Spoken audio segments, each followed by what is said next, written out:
Welcome to Cascadia Daily News. We're here in the Cascadia Daily News newsroom in downtown Bellingham today with Kim Lund, candidate for Bellingham Mayor. Thank you for joining us, Ms. Lund. It's my pleasure. I'm Dean Wright. I'll be moderating this discussion. With me are Cascadia Daily News Executive Editor Ron Judd, publisher Cynthia Pope, who comprise the editorial board. Also with us is Cascadia Daily News reporter Ralph Schwartz, who covers politics and local government. And I'd like to thank our partners at nonprofit community radio station KMRE, who make the video possible. You can find them at 88.3 on the FM dial or streaming at kmre.org. So in covering this election, Cascadia Daily News is using the Citizens Agenda approach, in which readers have been asked to identify the issues they want candidates to talk about. Yes. So Ron, could you talk briefly about the Citizens Agenda approach and the process the newspaper will use to make endorsements? Sure. Thanks for being here, Kim. It's nice to have you here. Thank you. This is our second year using this approach, which has been used by other news organizations around North America to try to shift the focus of election coverage away from horse race style coverage to issues-based coverage, specifically issues that people in our local area want to know about. Mm-hmm. So we solicit for a couple months before election season, questions from readers with the prompt, what do you want candidates to be talking about as they compete for votes in the election? We receive a lot of responses to that and put those back out to readers, and readers vote and pick 5 that are of the most concern to them. We have issued those to you in a questionnaire which you've answered, and those answers will be published in our voter guide in second week in October. But we're glad that you're here to be able to elaborate on those and some other questions. Those questions don't form the entirety of, by any means, of our coverage scope, but they inform us about things that are of most importance to people. So we ask these same questions of all the candidates and many other things, obviously, too. But it's been very successful in voters tell us that they feel more engaged and they appreciate being asked. So that's the process. The answers that you provide us both in writing and in these interviews are used 2 ways. One is to help inform us before so we can make an educated decision about whom to endorse for certain races, including this one. The other one is, since these interviews are on the record, we're not writing about this interview specifically, but if you say something newsworthy, we will report the news. So keep that in mind. And duly noted. Yeah, it's worked pretty well, and we're happy to be able to use it as a basis for our coverage for both news and the separate editorial endorsement process. Great. Okay, so our readers identified 5 top Citizens Agenda questions, which you've answered. So I just want to let's go through those. I haven't met a candidate yet who thought 150 words was enough to answer those questions. Especially for the first one. Yes, so they there each will merit. no doubt be, you'll have a chance to elaborate on those. And the first question was on homelessness, which is an issue that is clearly the top issue for our readers, and one that's noticeable every day in Bellingham, about the causes of homelessness and just what local government can do about it. One of the things you said in your answer was that we need to fund current effective programs, consistently apply existing laws, and coordinate regional action and commit to more affordable housing. I'm wondering, what are you thinking are the current programs that have been effective, and which ones haven't been effective? So in terms of programs that have been effective, I think as a community we often hear about the GRACE program, the LEAD program, but I've heard Erica Lautenbach, I've talked with her, I've talked with other first responders, and they often say that there are high barriers to entry into those programs. And so how can we create additional evidence-based programs that are effective but have lower barriers to entry? An example of how that played out was the individual that overdosed in the bathroom at Arnie Hanna was well known to EMS responders in our community, but was not quite at that threshold to make it into the program or receive supports from the community paramedics. So they knew that was an individual that was struggling, but the barriers were just a little too high. So how can we do more to serve more people? And I think those are the conversations that we need to have. And as a city, we don't have a health department, so we need to be working really closely with the county health department and other community agencies that do this work to make sure that we have programs that are serving as many as we can with the constrained resources that we have. And I think, part of my call and my background, I like to make evidence-based decisions. I like data to inform our work, and how can we do more of that? I don't want to say, let's call for more data as a barrier, but how can we make sure that our programs are as efficacious as they can be with constrained people, constrained dollars, so that we're doing the most, public good. What kind of data do we need that we're not getting now? Well, the big one that I call for right now is, and it was hard in the 150-word constraints to really talk about, we have a point-in-time measurement, right? We do a point-in-time count for homelessness.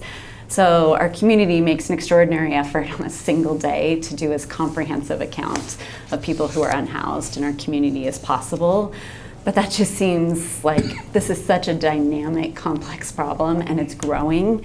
And there are other communities that have adopted a monthly by name list approach, and I think that is one of those metrics that we need right now. When agencies like EMS, police, frontline safety workers, and the agencies that are serving these communities right now are all collaborating and doing this by name census work, then you have a much more comprehensive picture of the population in your community. And you can start to answer questions like, how many people became unhoused in our community this month? How many people were we able to exit off of the streets? Right now, we don't really have a comprehensive regional approach that is measuring those things. We can't answer those questions. So that's what I'm calling for, is adopting an approach like that. Mm-hmm. And you say also that the primary cause, of course, is the high cost of the lack of affordable housing and high costs. So that actually is another question that was tops on the list of the Citizens Agenda questions. So let's just kind of skip over to that one, since it's so related to the homelessness question. Absolutely, yeah. We have a housing market here that in many respects feels more like the housing market in Seattle or a big metropolitan area. And yet we don't have the economy in Bellingham and Whatcom County to provide the kind of jobs that can pay the money so that people can afford the housing that's here. So what can the city government do about that? Well, to be honest, that's one of the areas I get most excited on, because I think we've made choices as a community, and we can choose to make other choices in our approach to how we're building. In part on the West Coast, we have decades worth of construction deficits that we need to catch up on, and that's going to take time. There's a runway. I think most of the candidates are united in saying we need to build more and across the entire continuum, and that's going to take time to realize those effects. But the city can absolutely be doing better in terms of their average time to receive a permit. We have new tools that came out of Olympia enabling easier access to construct an ADU in our backyards. But we as a city are imposing $3,800 just on park impact fees for an ADU. So it's $4,400 for a single family residence, it's $3,800 for an ADU. That seems cost prohibitive to me. That seems like a fee that goes against our infill goals right now. And so how can we look critically at our fees, our incentives? How have we structured things to advance both supply and also do it in our infill goals? And I also think we can do that work with the climate in mind. At the same time, I think both of those things are possible. So I see the way that we have put roadblocks to building in this community as a lever that we can change. And there are all kinds of tools we can add to our toolkit. And I'm also excited that we have really capable staff and talented staff in our planning department right now who I think want to do this work. We have expertise in the department right now that have worked in communities that have had form-based zoning codes, which would be a very different approach. We have people that have worked in more expedited permitting processes. So we have expertise to do things differently. And so as mayor, I really want to empower the people to try those approaches and do that work. So if we streamline that process and more housing gets built, but still, if we don't have the jobs here in the community to make the money to buy those houses, so is there a role for the mayor in attracting those kind of businesses that could provide those kinds of jobs? I think so. I think it's I think so. Absolutely, there's a role for the mayor, and that's critical. I think that is, that's something that good leadership needs to do all the time. You need to balance what are short-term, critical, urgent needs, what are your medium-term actions, and what is your long-term goals. And one of the things that, if I'm critical of Bellingham, which is a community that I love, we have not really been open. We have not had a high degree of openness to really thinking about how are we having a comprehensive economic strategy here.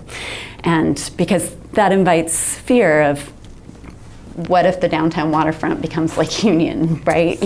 And I think we have some anxiety about what that can invite. But if we look at the most recent census data, we're about $20,000 behind just county jobs for average household, let alone statewide averages. Like, we are really lagging behind. So when we have the high cost of housing, which you highlighted, and we have really low wages in our community because we haven't had a strong visionary approach to economic growth and development, like, those two things are creating part of the crisis that we're seeing right now. And I think we need to invest at the city level in capacity to do that work.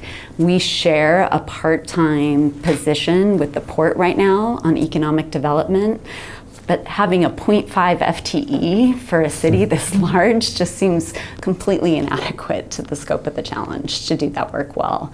So how do we employ the resources that we have in the community? How can Western and their staff be a partner in this work? How does the business community be a partner in this work? And how does the city play along? I think that's the challenge we have before us. Let's arrive at a vision for where we want to be as a city. What are our shared values? Where do we want economic opportunity to be? If we look at our shared value for the climate and thinking towards opportunities around, as we transition our energy sources, how do we play a role in that? Like American Marine. We have, green buses being built in Ferndale. How do we invest in that kind of work? Is that where we want to go all in and attract? I mean, to me, is it?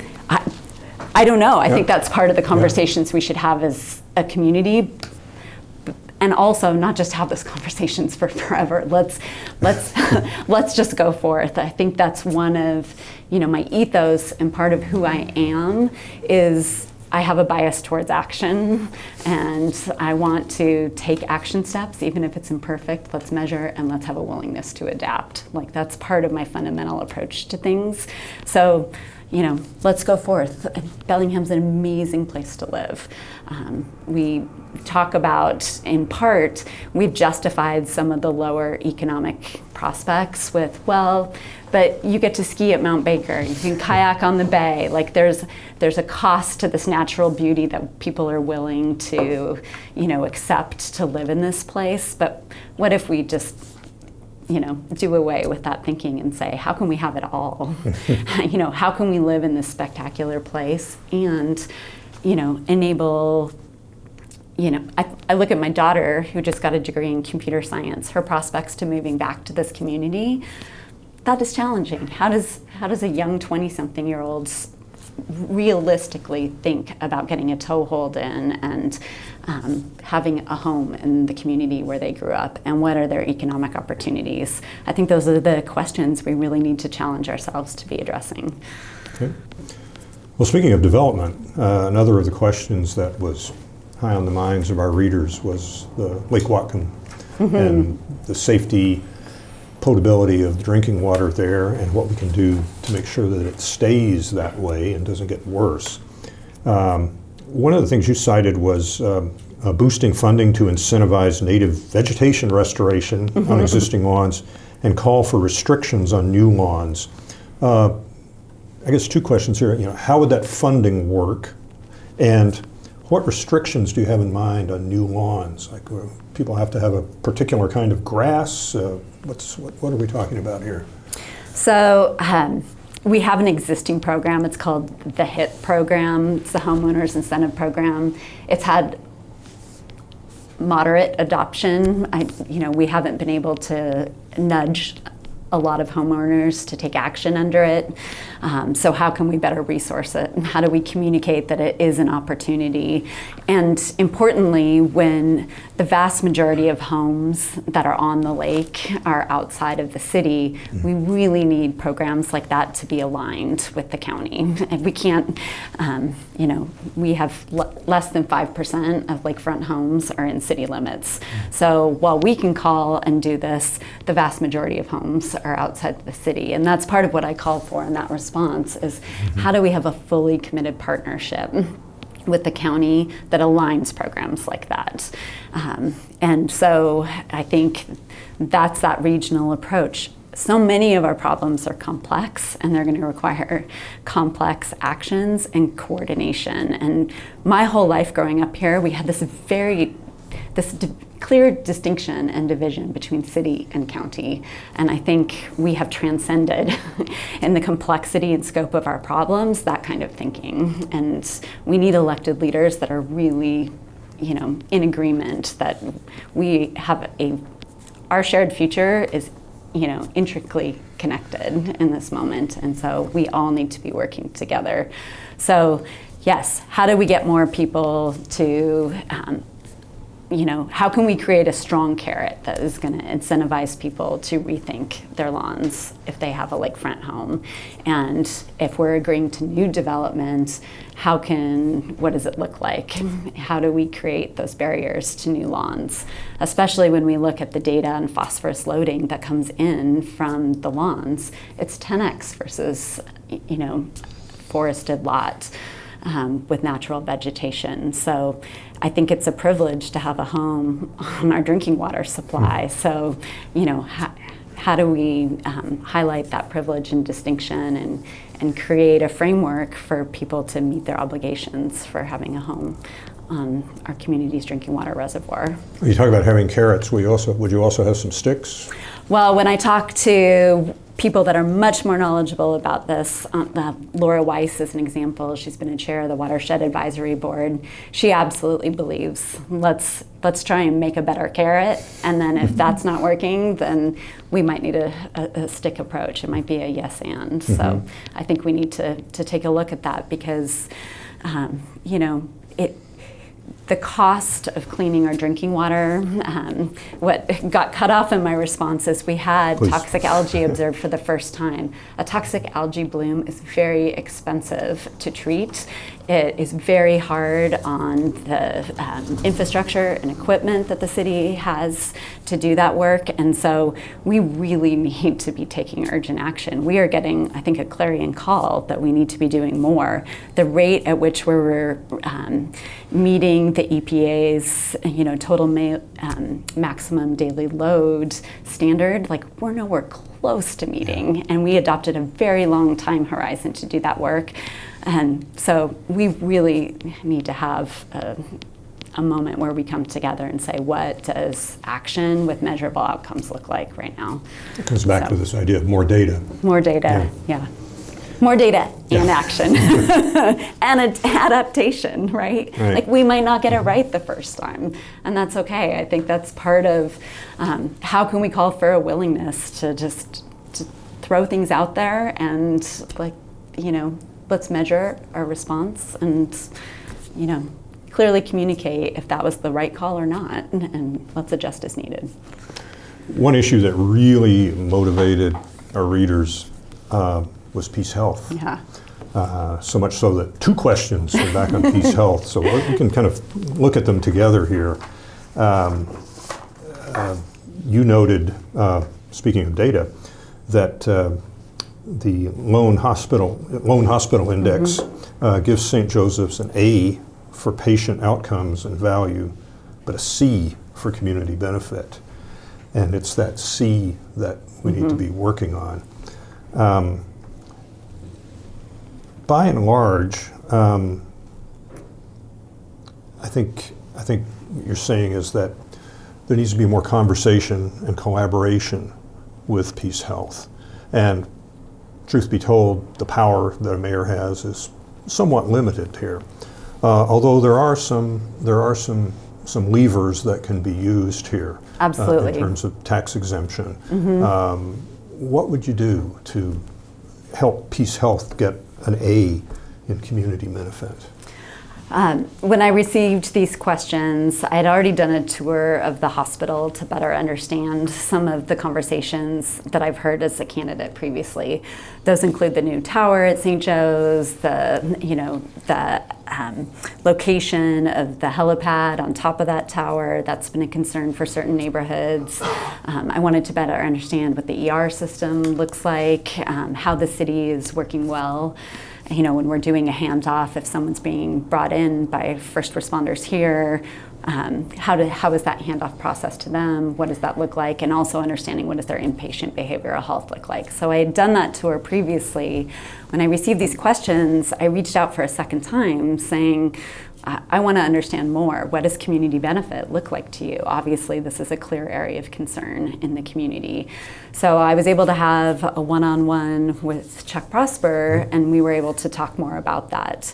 And what I think is there's misalignment perhaps on what the community perceives as what they are looking for in community benefit and the hospital. And because right now there is no formalized definition for community benefit, not at a federal level or a local level. And so I would call for conversations where we can align what that looks like. They highlight their hundreds of thousands of dollars that they do in grant making to nonprofit agencies in the community. They talked about using local union apprentices to build their parking garage. But what the community, I hear, is saying is we want access to services. We want robust services in the community. So what does it look like for them to define community benefits that are closer to what the community is really needing? So I want to continue that dialogue with Peace Health so that we can have that closer alignment. And the second part of what I call for is let's understand what their community benefit really looks like.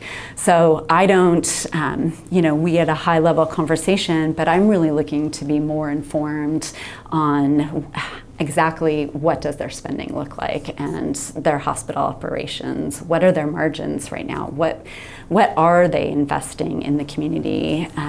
Because I think we need that clear, objective picture of what spending in the community actually looks like. And it is on nonprofit hospitals. It's part of their privilege and their obligation to be, putting out into the community the benefits that they're receiving. And the benefits are many, from a federal to a local level. So let's quantify what that looks like. And I think that's the first part in the conversation, is really getting a clear and accessible look into that. And then we can have a more informed conversation about, okay, what adjustments are needed here. So just to be clear, you would have those conversations with Peace Health leadership about whether the money they're making is being, in fact, reinvested back into the not-for-profit enterprise. Yeah, I think the whole community has a right to know that information. So absolutely, and it's hospital leadership. I think this is a real opportunity for us to come together, and we're trying to work within the constraints of a healthcare system that is not working nationally, right? And so how do we make this work within our community? And I've talked, in addition to hospital leadership, I talked to several members of the Peace Health Foundation Board about this as well. So, I believe that it's important that, we highlight that they have a governance and fiduciary duty as directors within the hospital to represent the community as well. So they can also be partners in this work. There's been some discussion about the merits of a public hospital district. How would you feel about that? So part of the stakeholder conversation that I entered into, David Chase, he's with Rosetta Health. He is critical of the healthcare system nationally. We talked a little bit about what that would look like as an alternative, and he said it is generally better, but marginally so. And I'm not, an expert on what the process would look like to get us from the system that we have today to a public health hospital district. I'm open to learning more and what that would look like, and would that be a net benefit for the community? Ron, Ralph? Go ahead, Ralph. Okay. I was going to ask about one more thing about Peace Health. Yeah. And that is kind of goes back to 2014, actually, when the City Council saw fit to take a tax break or exemption, I guess, away from Peace Health and replace it with another one. And it cost Peace Health at that time, it was $1.2 million more a year. And that had to do with taking the religious affiliation tax exemption away and putting in a kind of a nonprofit healthcare, sort of a statewide standard tax break, and put that in. Now with some public upset about how Peace Health is running and programs going away and so forth, people have the idea that maybe even that tax exemption should go away, and maybe the city council should, look at that again, this time taking a second step to remove another tax break. As mayor, is that something that you would, maybe advocate for, speaking to city council? Is that an idea that, that you would support or that you would discourage in council deliberations? I think it's a great question. Right now, I guess broadly at a high level, I think everything should be on the table, but our actions need to be fully informed. And so I don't know enough right now, and that's going back to that call for a complete and objective picture of what their benefits are. And I think access to services should be part of that.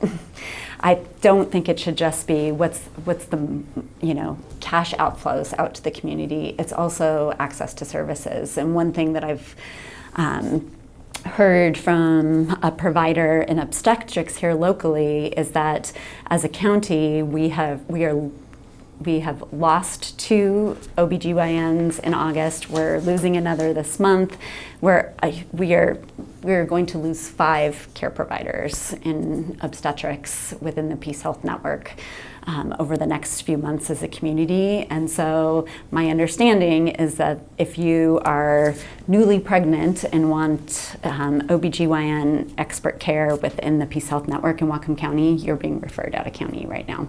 So that's a critical example of what we also need to understand, I think, as a community. It doesn't mean that we don't have,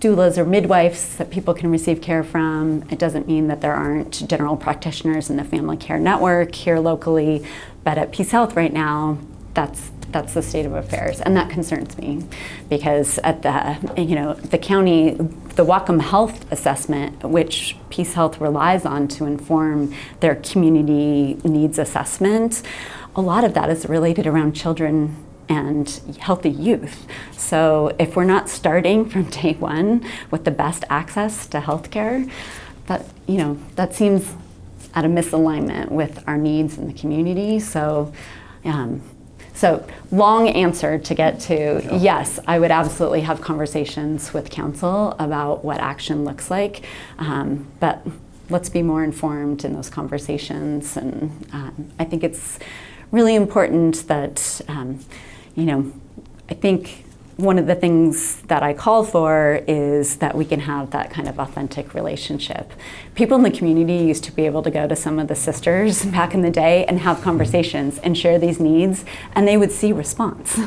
So how, can we get back to that place? I don't know if that's naive thinking. That might be way simplistic for the model in which we're operating, where there is, decisions are being made far removed from this community. But is it possible to bring back some nexus of local control? I sure hope so.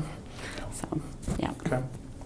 Generally, the theme that you've talked about here, and the current mayor has talked about too, is more transparency on the part of Peace Health. I mean, essentially, you're asking them, it sounds like, in a way, to sort of open their books to, there's a trust issue, I feel, between, I don't feel this, I see this, and I hear it from readers, between the original notion of the sisters, that as a nonprofit or not-for-profit, profits come back and are invested in our community. And it feels like that there is not trust that that's still happening, given salaries of people at the organization's higher level.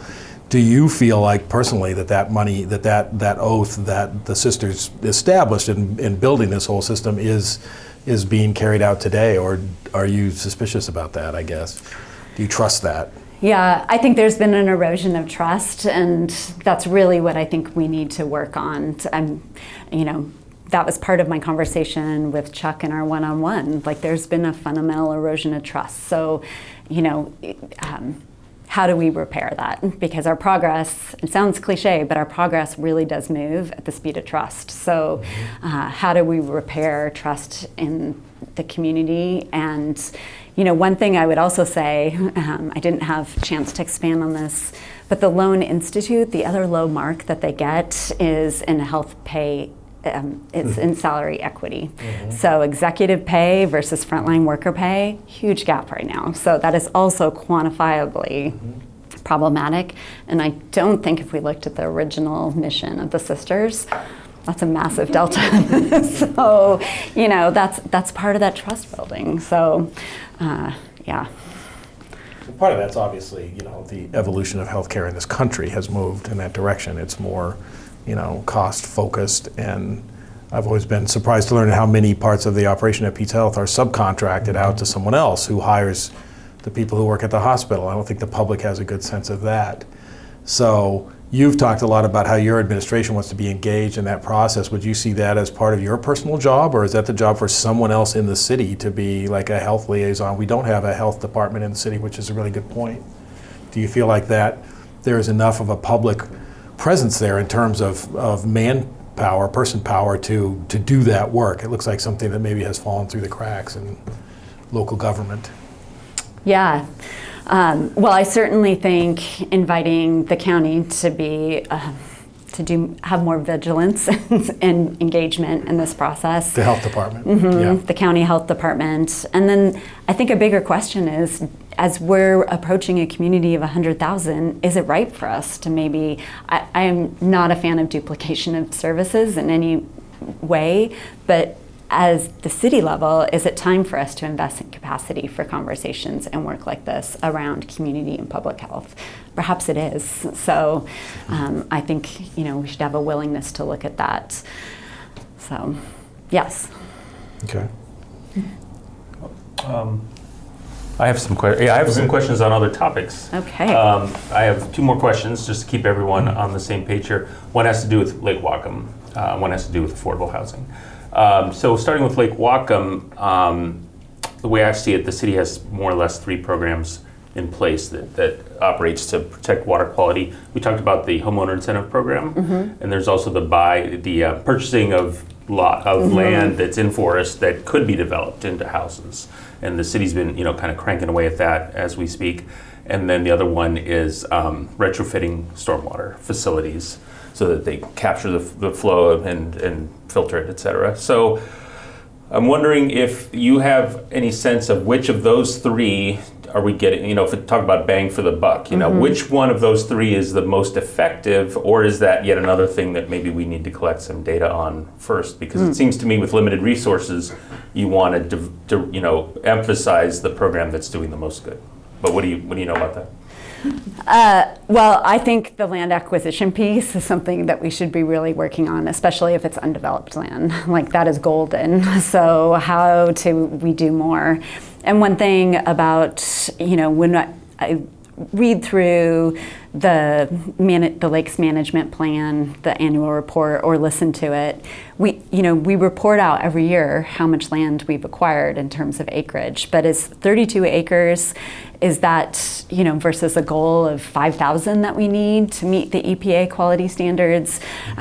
Because then 32 acres wouldn't be nearly adequate progress, right? Like, how can we quantify how well we're doing? Like, I have no way to gauge right now when I hear we have dollars, we have acreage, but what does that really mean? I don't know. So how are we measuring our progress towards where we need to get to improve the overall quality of the lake? So I think we can do more. Delaying land acquisition efforts has been very costly for us as a community. We've seen prices skyrocket, and I think it's imperative that we double down to protect unpreserved land in collaboration with the county. And I think it's also really important that there's undisturbed land that's in DNR's purview, and calling for a moratorium on logging, at least temporarily, till we have a climate vulnerability assessment done. We have highly questionable trends right now on the quality and our progress to impact that, and we know that climate change is not going to be a friend. So let's get that CVA done, and then we can take it from there. I do think that the stormwater runoff piece is really important as well. And one of the things that I think we could easily do is, it's almost like we have the point in time for the homelessness survey. We do very infrequent checks in stormwater runoff right now. So we have a program where we're measuring in the lake and the reservoir itself, but we're not measuring inflows, I think, nearly as well as we could be. So how can we do some more real-time collection and analysis, especially to catch if there's a septic tank leak or something like that. If there's excursion events, how can we get a much more comprehensive picture of that in real time, and what would that take? So, yeah. If we keep talking, I'll never drink water here again. Yeah, and I guess, I had a follow-up to that, or just another thought, which is that, buying up the land that could be developed, that seems like a future benefit in a sense, because that land is already in forest, and so it's ostensibly not contributing. It's not contributing phosphorus, for example, at the levels that developed properties are. So it might be an issue of, the retrofitting of the stormwater facilities, or going kind of property to property, private lot to private lot with the lawns, and getting more buy-in. I mean, it might be kind of a between those two, but I don't know. And I don't know, I don't think that the city does have a lot of specific data on, what the benefits are of these two things yet. Yeah. I could be wrong, but. And I think there's other programs we can look at. One example is I've been on the Whatcom County Planning Commission for the last 5 years. We just had a chance to look at tree retention, our policies around cutting trees with and without a permit, and what does that look like, and what are the penalties for when you cut down trees. And so we strengthen that. So that is helpful. That makes me optimistic. We can do more. And what are other new programs? My sense is that we feel like we're just in implementation and we're working our plan, but is it time to rethink the plan, and are there new programs? So, yeah.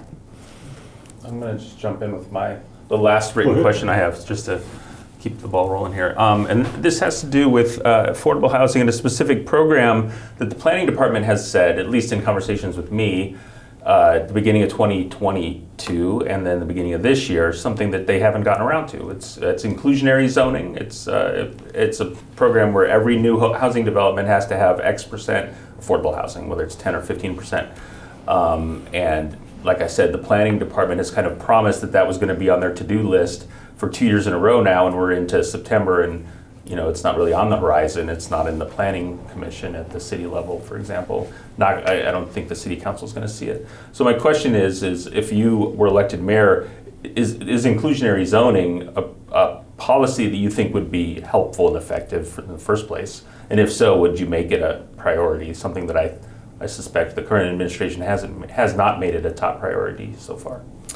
That's a great question, and it makes me think about there's other ways to achieve that same outcome where you're having permanently affordable housing along with market rate housing. And I don't know if you guys were able to read, it was highlighted, I think it was in the Washington Post, but it was about a public housing project where the city had taken their corpus of low-income housing and basically acted as a bank. So they are an early and upfront major financer in development projects in their community, market rate development, and then because they're such a significant partner in the capital, they're putting 30%. That's what they are classifying as permanently affordable in all of their market rate. And it's impactful in that it's a class of public housing that doesn't look at all like public housing, right? And so because these developers are building the projects, like these have swimming pools, they have game rooms, they have a full suite of amenities that the market is asking for, and then a third of those units are allocated. So it'd be basically like taking the Bellingham Low Income Housing Fund tax money and like, how do we get that to a corpus where we can be a major player in these projects? So that might be another way to achieve those same outcomes, but we really need to be thinking about how we do that. And one of the things that I think about as mayor is if I'm, leading an organization that has more than 900 employees, many of those employees cannot afford to live in the community in which they go to work each day to serve. So how are we creating housing options for the people who work in Bellingham to be able to live in Bellingham? And I just think it's critical to the diversity and success of our community that we have options for people across an economic continuum to be able to live here. Like, that creates a healthy, vibrant community. So what are the programs that we can put in place? And I have a high degree of openness to trying new things. And, I think the conversation that we're having right now about parking minimums, like, that's exciting to me too. How can we give more flexibility for siting actual physical structures within a lot? I think that will be really critical, especially when we pick up the urban forestry management plan. If we're strengthening tree protection, especially for trees of significance or heritage trees, which we don't get back. We cut down a 150-year-old tree right now. We don't have 150 years to reestablish the carbon capture benefits of that tree, right? So how can we have a call for growth and create the flexibility and resources to do that, to increase affordability, preserve trees, all of those things. And we can get rid of some of the things that were holding us back, like parking. Well, if we eliminate parking, does that mean we won't have parking? No, because people have cars and they're going to want that, right? But I do think we should be building with the future in mind. And I think again, going back to my 22-year-old, she has a different relationship with transportation. She did not have a car for a period of time in Boston. She would rent a car for 3 hours if she needed to go to an appointment. It's a different paradigm, and I think we need to allow for the paradigm for future generations to have a role in our policies in the city and be building with them in mind.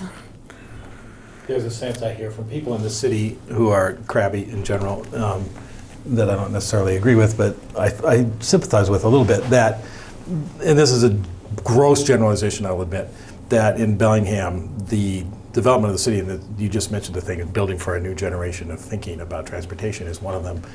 There's a sense that people who go to public meetings and provide input to the city are like, build more bike lanes and do this and do that, and the people who just want to drive their cars and get to work or run a landscape business are not part of that process. So they see lanes of roads going away and they see bike lanes and they'll go by them for weeks at a time with nobody on them because it's dark and rainy around here in the winter. And there's a frustration, right, about those people say there's a disconnect between the city and its leadership, including the mayor, the council, everybody else, with regular people who want to get their kid to drop off at soccer practice. How do you feel about that issue in general? Do you think that's a fair characterization of the city as you see it as a resident here now? I think it's a fair characterization of that tension between we know we need to shift modality and the reality of like we are a car-based culture right now where we practically are in this moment. So there is absolutely a tension between those two things. We know we need to make shifts and incentivize that. We can look to other cities that do this better. I've been just recently in other cities where they have bike share programs. They're everywhere. It's easy to get on them from A to B, drop-off points that are tidy, not just like heaps of, heaps of bikes everywhere, but it's highly accessible. And then where they've put in the bike lanes, it's not on the major arterials. It's off of the major, just parallel to those streets. And there's physical structures. Like they had beautiful Corten steel planters that beautified the city and make you feel safe as you're navigating. Like, why can't we do that? That little jog up Chestnut Street around the Herald building, like. That's a good example. Oh my goodness, yeah. How can we rethink that? It's a little dicey. For bikes. For sure. Okay. I also was curious about something you said earlier. I hadn't really thought about this before, but you talked about economic development as being something that's lacking here in the regional sense. And you talked about the need to grow beyond the thinking of city roles, county roles. Obviously, we've seen in the example, and some people would see it as a negative example of the Seattle area years ago, realized that there was too much planning to be done between cities, counties, and foreign metro. I mean, are we at the place in Whatcom-Skagit County where that kind of intergovernment sort of communication chain at least is necessary, or is that just an extra layer of bureaucracy that people are going to reject? What do you feel? How do you feel about that? Well, I absolutely think those kinds of conversations are important in this work, and I actually think, how can we do like intergovernmental conversations in the Cascadia region? Like as we're talking about potentially having high-speed rail that connects from Eugene to Vancouver, BC, maybe we adopt that as our scope because, Portland, Seattle, they're in the midst of fentanyl crisis, right? Housing affordability, we share so many of these complex problems, and how can we be learning together? How can we be cooperating? Part of my time when I was an engineer at Intel, we had this, Intel was a global company that had fabrication facilities across the world. If someone found a way to do something really well, then we called it copy exactly. And we would borrow with pride, right? So how can we be looking in the Cascadia region where we share inherent culture, value, and norms to, copy with pride from other communities to do this work better, so. Okay. Cynthia? Well, I would like to know why someone chooses to run for office. So why did you choose to run for mayor? I chose to run for mayor because I'm a big fan and believer in Bellingham, and I genuinely mean that when I say that. I feel so privileged to have grown up here and had the opportunity to come back to raise my family here. And I really feel like we talked about earlier, as we crossed this threshold, Bellingham was just 32,000 kids or 32,000 people when I was a kid.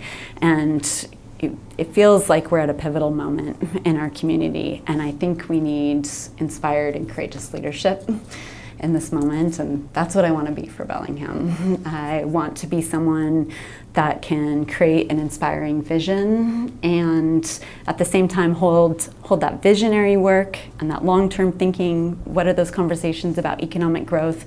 How are we really taking action on climate? That big work that needs to be done, and at the same time, how are we, taking, practical action for short-term urgent issues? How are we, affecting action in these moments right now too? I think you need to have someone that is able to do that work at the same time. There's a duality there, and I spent time in the for-profit world. Intel's a Fortune 50 company.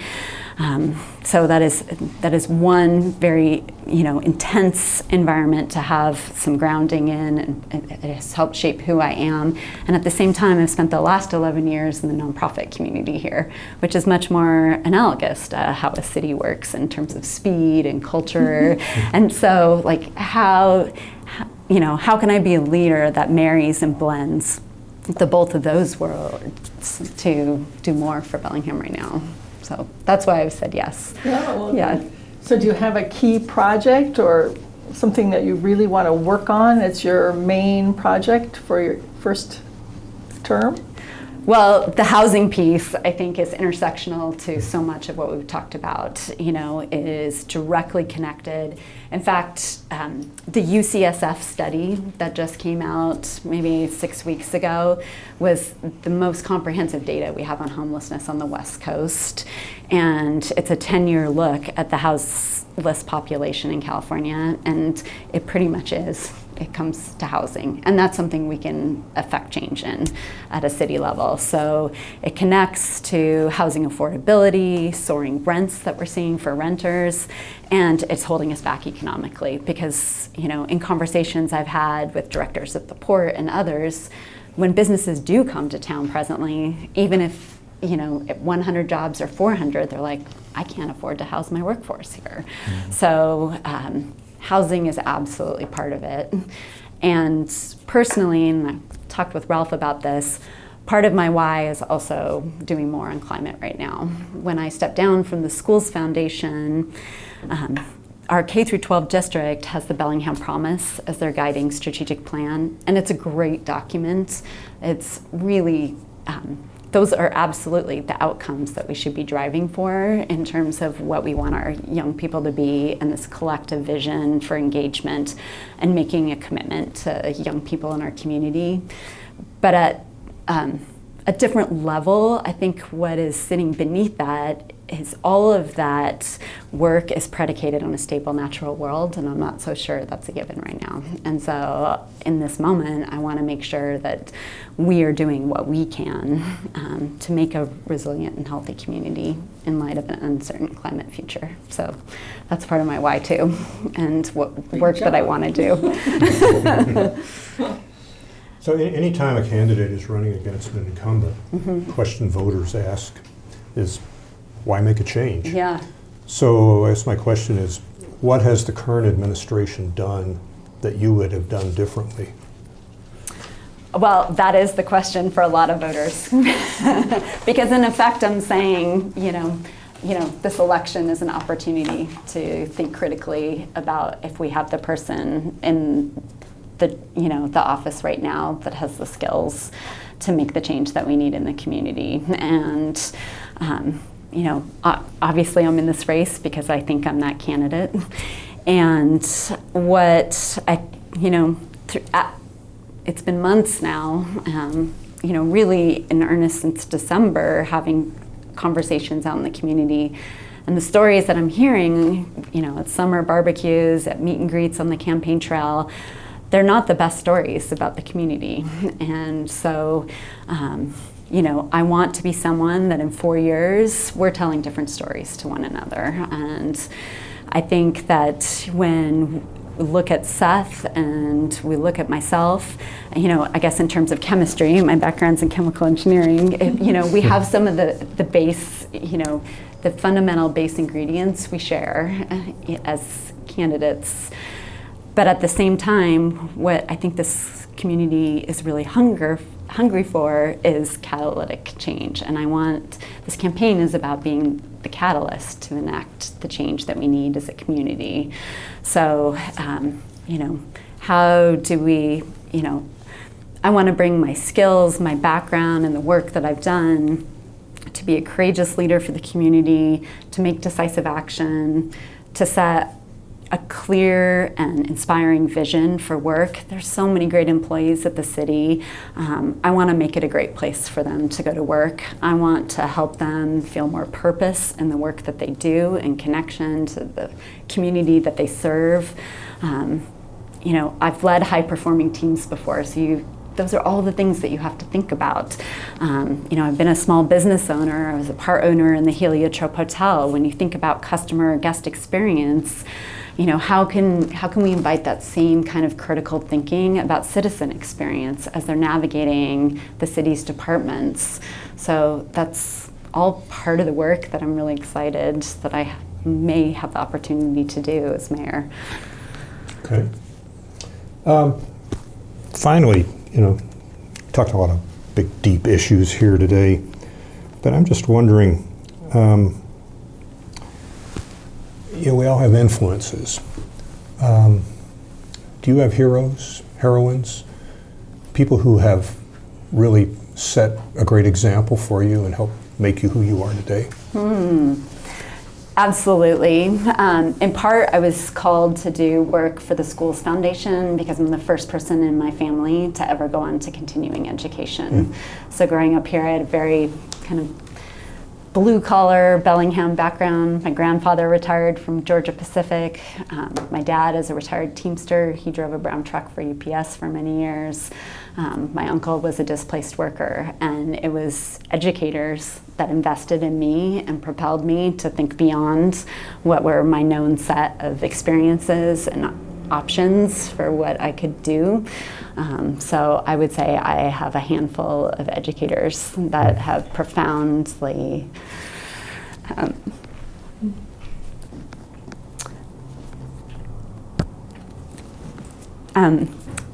they've changed my life, and they changed my children's lives. So I think that's the power of what's possible when we invest in people and community, So, yeah. Sorry, I'm surprised I got so emotional on that question.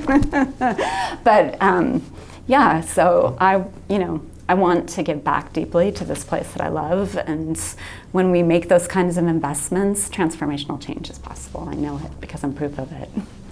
Finally, is there anything we haven't asked you that you'd like us to know, or any final argument you'd like to make to either gain this endorsement and the endorsement of the voters of Bellingham? I think that I'd just like to leave on, this campaign is really exciting to me because we've talked about some of the complexity of the problems, and I think that we need diverse coalitions to come together in this moment to be partners in this work. And so, I've been labeled, Kim might be in the pocket of developers because of, it's a handful of people that have contributed to this campaign. So, but I'm also supported by educators, right? There's a duality. How can I be supported by environmentalists and small business, creatives in this community? How can we all come together in our diversity to do good work right now? And I think it's absolutely possible. I think that's reflected to some degree to some of my organizational endorsements right now. I have the Riveters endorsement, and I got the Police Guild's endorsement yesterday.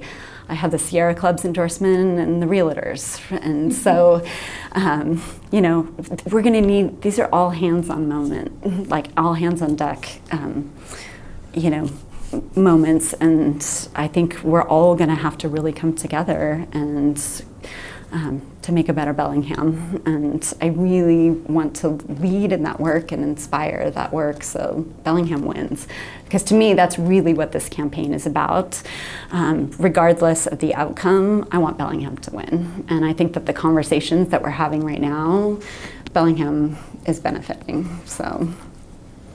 Good. Well, thank you for joining us. I think we all agree democracy depends on a functional local press covering candidates, but it also depends on having people who are willing to become candidates. Mm-hmm. And I know sometimes at great sacrifice in time, family. So thank you for joining us. Thanks for being a candidate. Thank you. It's my privilege. So thanks for your time. Thanks. Yeah.